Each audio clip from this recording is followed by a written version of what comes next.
Hello বন্ধুরা, তো এই যে শীতের সন্ধ্যায় বসে পড়েছি এই যে আমরা ফিস্ট করতে। তো কিসের ফিস্ট বলে তো?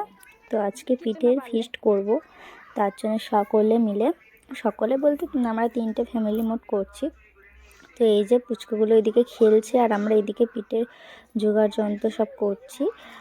আর এই যে দেখো, আজকে পিঠে হবে হচ্ছে পাটিসাপটা। তো সকলে মিলে আমরা রান্না বান্না করব।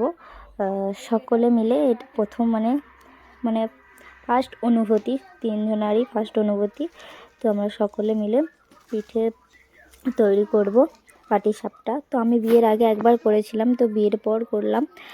তারপরে প্রচুর খিদে পেয়ে গেছিলো, তাই চানাচুর মুড়ি চপ দিয়ে খাওয়া দাওয়া করে কমপ্লিট করে এবার পিঠের ব্যাটারটাকে একটু রেস্টে দিয়ে তারপরে এই যে পাটিসাপটা বানানো তৈরি হচ্ছে। 2 রকম পাটিসাপটা বানিয়েছিলাম, এক হচ্ছে নারকেলের আর 2 হচ্ছে সন্দেশের, মাখা সন্দেশের। তো এই যে আমাদের যে সব বাড়ি নিয়ে চলে গেছে রান্না হয়ে যাওয়ার পর, গুছিয়ে গাছিয়ে নিয়ে তারপর আমি বসে বসে খাচ্ছি। তোমাদের দাদাভাইয়ের খাওয়া হয়ে গেছে। তোমাদের দাদাভাইকে রিভিউ জিজ্ঞাসা করছি যে তোমার কেমন লেগেছে খাওয়ার পর। তো বললো ভালো লেগেছে, খুব সুন্দর। তো চলো এই পর্যন্ত ভিডিওটা।